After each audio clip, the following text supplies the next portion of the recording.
Je suis européiste. Vraiment, j'aime l'Europe. J'ai adoré rencontrer plein d'Européens partout où je suis allé. Je ne suis cependant pas partout chez moi.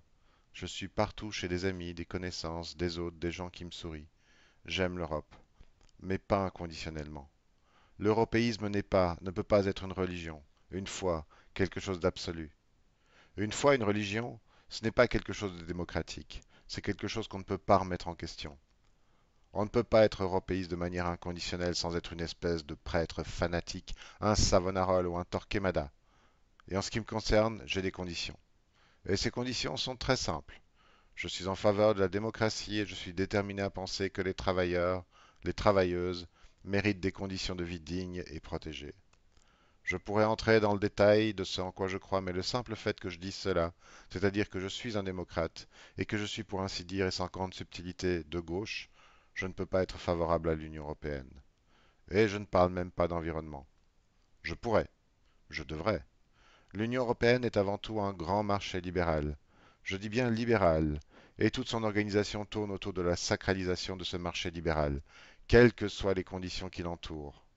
C'est du Milton Friedman, qui préférait un marché libre dans un État autoritaire plutôt qu'un système socialiste dans un État démocratique. Je serais plutôt du contraire, je préfère un système démocratique et qui protège les travailleurs, les travailleuses, les consommatrices et les consommateurs. Après, le marché, qu'il soit libre ou pas, il existe. Si ce marché est régulé, s'il est contrôlé démocratiquement, je pense qu'il n'en sera que meilleur. Et si l'environnement prime sur le marché, nous avons plus de chances de voir l'humanité survivre aux 200 ou 300 ans à venir. C'est la liberté d'entreprise qu'on assassine? Oui, ce n'est pas faux, mais pas la liberté. Au contraire, la liberté dépasse, précède la liberté d'entreprise. La liberté dépasse, précède la propriété privée. En réalité, la liberté n'est pas liée à la propriété privée, ni à la liberté d'entreprise, deux concepts dont l'objectif est de sacraliser un droit exclusif privant le reste de l'humanité de pouvoir décider sur des questions concernant des biens ou des activités touchant potentiellement au bien-être du plus grand nombre, voire de la faune et de la flore. La liberté, selon Greber et Wengrow, est formée avant tout de trois composantes. La liberté de désobéir, la liberté de changer le système dans lequel on vit, la liberté de quitter l'endroit où l'on vit et donc le système qui le domine. Or, l'Union européenne sanctionne précisément gravement ces trois composantes. Les deux premières vis-à-vis de ses citoyens et de ses citoyennes, la troisième vis-à-vis des non-européens et des non-européennes. L'Union européenne est devenue assez rapidement dans son histoire un espace où il est extrêmement difficile de désobéir sans subir des conséquences très graves, comme la privation de liberté, c'est-à-dire l'emprisonnement, l'interdiction de manifester, la censure, la confiscation des moyens d'expression, tels que le droit à s'exprimer dans les médias ou la privatisation de ces médias entraînant la mort de l'opposition. Désobéir en temps de paix sans conséquence pour son intégrité physique, on l'a vu notamment lors des crises récentes, cela devient de plus en plus difficile. Et l'Union européenne endosse complètement les débordements réels des forces de l'ordre dans pratiquement tous les pays qui en sont partis. La montée de l'extrême droite n'est d'ailleurs pas une surprise. La droite traditionnelle et ses alliés pseudo-socialistes interdisant toute possibilité de changement vers la gauche, les populations conscientes que les politiques gouvernementales issues de ces familles vont à l'encontre de leurs intérêts, s'ouvrent à ce qu'elles croient être une alternative et qui n'est en fait que la version seconde de la même politique. On l'a vu à plusieurs reprises déjà. Lorsque l'extrême droite est au pouvoir, elle applique les mêmes politiques économiques et sociales que la droite et donc ne résout absolument pas les problèmes réels des populations qui ont cru y voir une solution. C'est ainsi qu'est aussi brimée la liberté de changer le système dans lequel on vit. L'Union européenne a complètement cadenassé toute possibilité de changement réel. Il est devenu impossible dans le cadre des traités de l'Union européenne d'adopter des politiques sociales, d'encourager des entreprises stratégiques, de financer ou refinancer des services publics défaillants. En fait, l'Union européenne a mis tous les pays qui ont signé ces traités sur les rails du libéralisme le plus abouti possible. Même si, évidemment, quelques décisions prises en temps de crise permettent aux plus nerveux des libéraux de prétendre le contraire.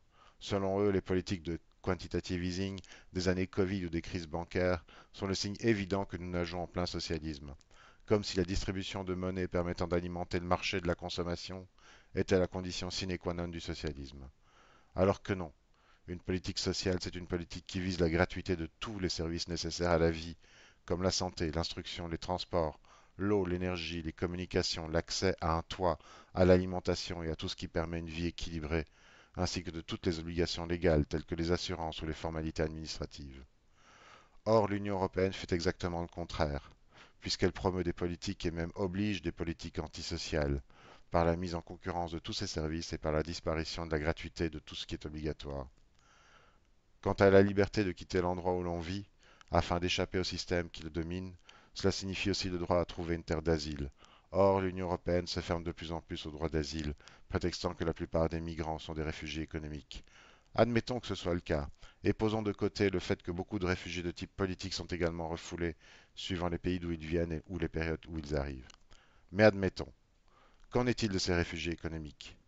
Que fuient-ils, sinon des conditions de vie rendues de plus en plus difficiles, voire impossibles dans leur région d'origine, c'est-à-dire les lieux où ils ont grandi, l'endroit où leurs parents pensaient qu'ils allaient faire leur vie, à moins qu'ils ne fussent déjà désespérés, et qu'ils ne pensaient pas quitter un jour. Et pourquoi ces conditions sont de plus en plus difficiles? Deux explications dominent toutes les autres, et non, ce n'est pas les guerres, civiles ou non, même si c'est vrai celles-ci y contribuent. D'ailleurs, les guerres sont précisément les premières causes de persécution donnant lieu à des vagues de réfugiés politiques.